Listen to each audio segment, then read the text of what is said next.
menu systems, but again, you can pretty much get everything you need to do done, and it's not going to be the sort of thing that's going to bother most people. It just doesn't look like a premium menu system when this is a premium monitor. Once you've got this all set up on your desk though, regardless of whether it's with the included stand or you use a third party via the Visa mount system, I think you're going to be very impressed with how it looks and how it performs, because it's an IPS panel and it's very smooth and responsive, which is going to mean that for pretty much all applications it's going to do you proud.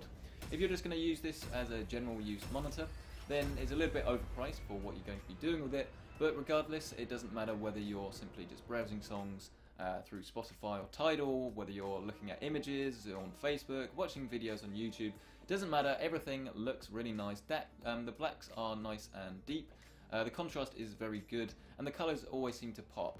So this is definitely one of the better IPS panels out there. And if you do want to do some more serious application work, so you want to do some color grading, you want to do some image editing, you want to do some video editing, then this isn't necessarily going to be the best monitor out there, but it's certainly going to be more than usable. I have no problems using this for my image editing work and my video editing work, and it's definitely the sort of monitor that I personally would go for, because it's just as good as gaming as it is with general use. It's a very smooth and responsive experience. If you've never used a high refresh rate monitor, then normally what happens is you have to go for a TN panel, which means that you get washed out colours and you get a load of colour shift. And with an IPS panel you don't get any of that. What you get is the same smooth experience, but then you get colours that actually pop on the screen, great contrast, and you get great image quality paired with high refresh rates. And this is something that's really, really amazing to use for games. So, for example, I've been playing a lot of Dishonored on this monitor, and that's a first-person shooter, and it's sort of like a more dull game. It relies a lot on contrast rather than sort of outright colour popping, but it still looks great on this monitor. Something like Battlefield 1 as well is going to be ideal. Obviously you're going to need quite a lot of horsepower to actually drive this, and the GTX 1070 that I'm using with this monitor sort of got between around about 80 and 100 frames a second with the settings that I chose for the game. So you're not getting the maximum out of the monitor unless you've got a lot of horsepower, but then booting up something a little bit more easier to drive, something like Mass Effect 2, which of course I'm playing in preparation for the upcoming Andromeda game, that plays without too much fuss at all. Once you've made a little registry hack in the files, or any hack I should say, it can run at 165 Hz and it looks fantastic. It's very smooth. I think there is maybe slightly more input lag with this monitor than there is from the Acer Predator and from the ROG Swift. It's very difficult to say because obviously I don't have all three in at the same time, but I think I have maybe noticed that it's slightly less responsive, but when I say slightly, I really do mean slightly. And assuming that you're playing a game at 165 Hz, it's still going to be way smoother than you're going to get with a 60 or 75 Hz refresh rate monitor. But unfortunately, I was expecting to sit here and just pretty much give you all positives, as I pretty much did with the Acer Predator and the ROG Swift. But all three of them share a similar panel, and you probably know this by now, but a lot of uniformity issues are happening at the moment with the manufacture of these panels. So they're all buying the panels from the same place, and unfortunately you do get a load of uniformity issues, it seems, from these panels. Some of them are better than others, and while the samples of the ROG Swift and the Acer Predator were somewhat decent samples, this one does exhibit a few issues, unfortunately. Now, a lot of people are complaining about backlight bleed, and this does have a large degree of backlight bleed. For me though, it's never been an issue in real world scenarios because I never sit in the dark and look at this monitor or my monitors, I just never do it. That's when you're really going to notice it. I can't say I've ever noticed it during any other sort of application, so it's only really when I forced myself to see it. But if this is something that's going to bother you, if you do sit in a dark room, then be warned, these monitors can exhibit quite a lot of backlight bleed. And then another issue, and perhaps more serious issue for me, is that I have noticed there have been a couple of dead pixels on this monitor. And the thing is, this isn't something you get from monitors that cost £100. So when you're paying over £500 for a monitor, you do expect better.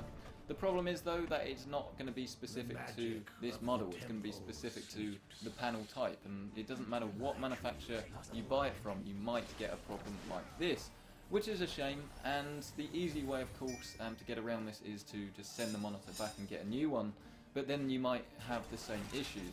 And it's a shame that we're not quite at that stage where you can buy a monitor like this with confidence, but that's just the scenario we're in. You've got to pick your poison, unfortunately. You've got to either go for a TN panel, or you've got to spend a bit more, get an IPS panel, but it seems like you may not get the best one out there.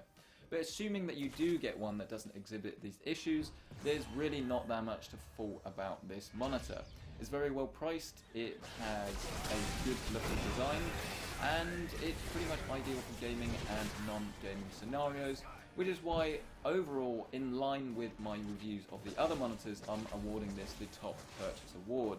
But that's why review scores and review awards aren't necessarily the most important thing, because if you do buy one of these monitors, you've got to be aware that they do, well, you may get an issue in terms of uniformity, and you may have to send it back. I know it sucks, but there's not really anything we can do about that other than not buy it and miss out, or buy it, but then obviously unfortunately we may find these issues. But yeah, let me know what you think of this review. Let me know what you think of the uniformity issues, and if you think HDR monitors maybe are going to be worth waiting for. Let me know down in the comments section below. A massive thank you to AOC for shipping this loaner sample out as always.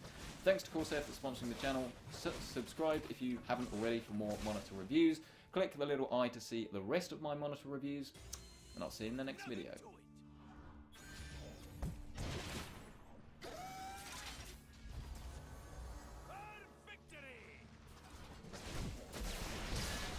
Welcome friends to MCIX Tech Tips. Today we are going to be doing some hands-on modding with NVIDIA G-Sync, and we're going to show you how to turn this, oh it's heavy, into this, minus the sticker on the back, because we don't have another one of those.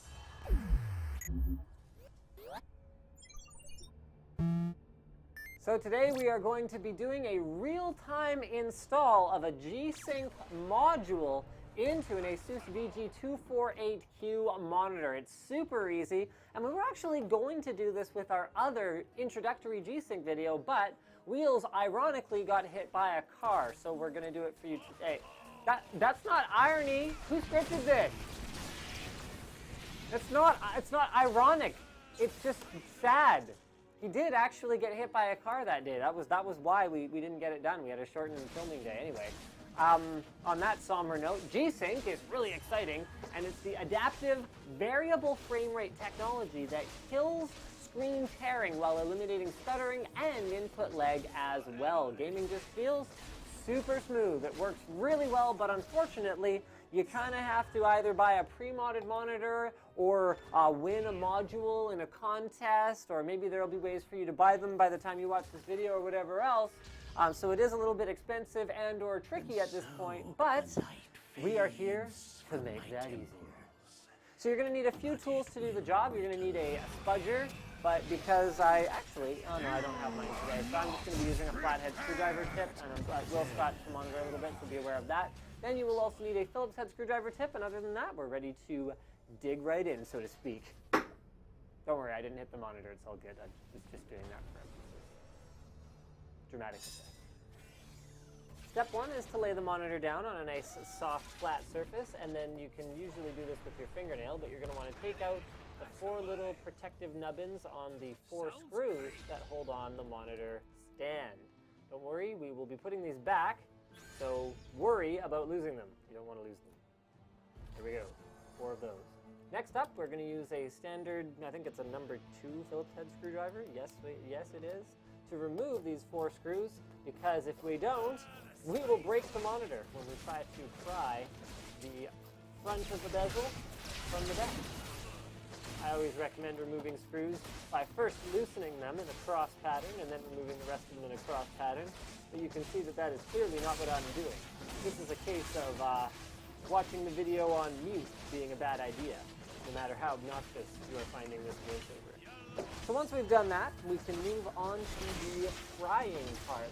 One of the reasons NVIDIA chose this particular model of monitor over some of the other options available was the ease with which it can be modded. So I would recommend using a proper prying tool for this, but we are just going to be using a flathead screwdriver, so all we got to do is find these two little spots that are pre-done for us, and we are going to twist them.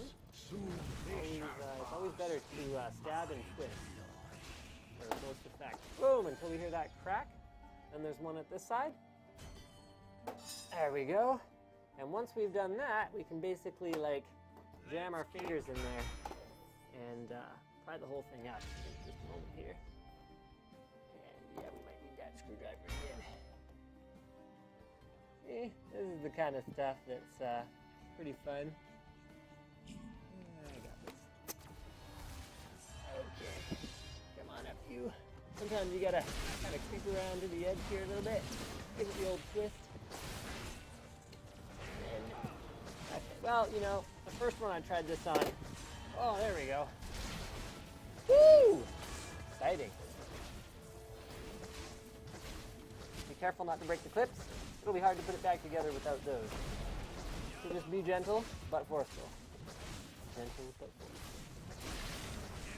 That is the word of the day. Gentle, but forceful.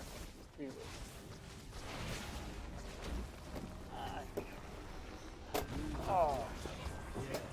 Crack the goat. Without cracking it. So put that somewhere safe. You will need that.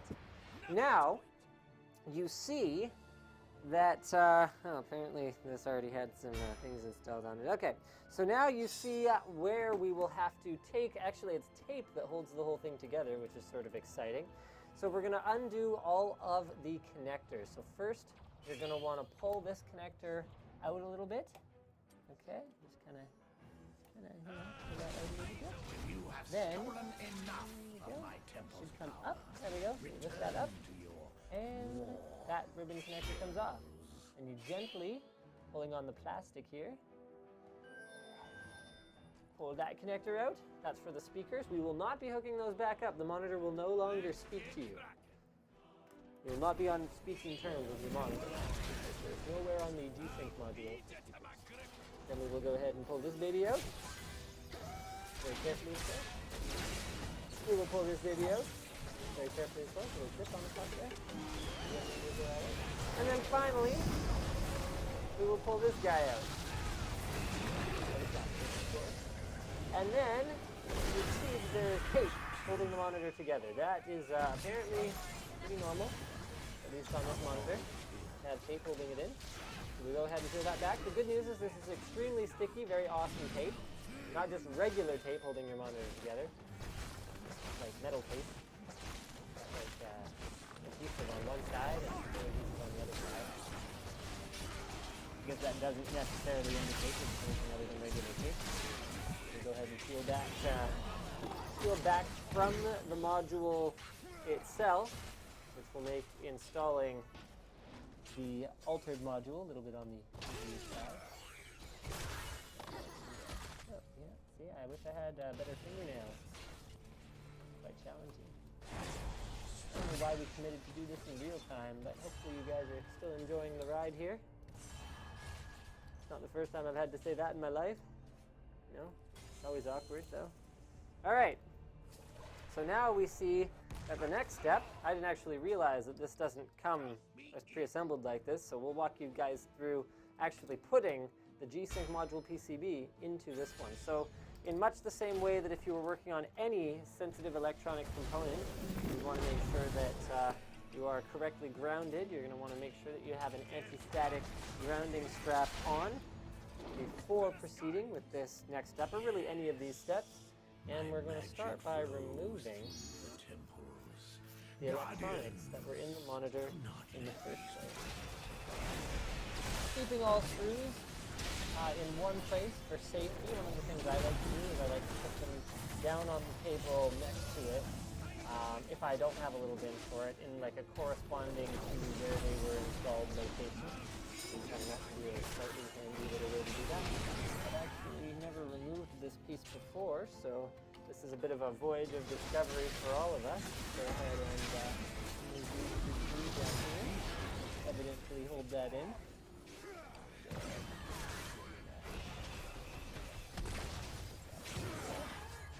There we Now, one of the other things that we're going to lose during the upgrade is our DVI and our HDMI ports, in addition to the audio ports, because G-Sync, or the G-Sync module, does not support either of those two inputs. It is DisplayPort only right now, and no audio.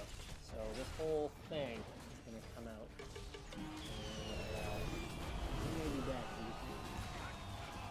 Alright, so sorry guys, we had to take a break to go get a little socketed screwdriver here so that we can pull these babies off the DVI port. Don't worry, if you don't have one of these, then you do have another option. You can just grab a, although it's kind of a janky option, but you can just grab a pair of like needle nose pliers or something like that, and use those to loosen them, then take them off by hand. Okay, so there you have it, folks. The stock module is mostly removed. You can see what it would look like if you were to remove it, like that.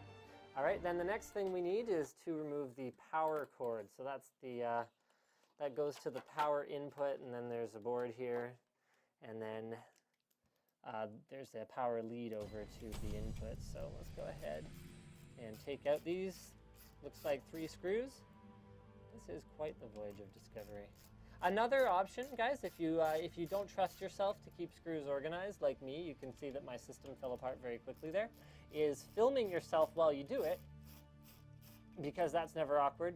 No, because what that'll allow you to do is watch back the footage and then reassemble according to what things looked like and how they went together in that fashion. So that's another way of doing this. Go ahead and see if we have any other screws over here that are hiding on us. Hidden screws, those are the ones that'll screw you, so to speak. Or get you, or whatever word you would like for me to use. Okay, well, that's interesting. We'll be back in a moment. Alright, so the reason we couldn't get that out was because we have to pry this baby up. Let's go ahead and do that. There we go. Let's go ahead and, yeah, I'm gonna have to kind of pry it some more. When at first prying doesn't work,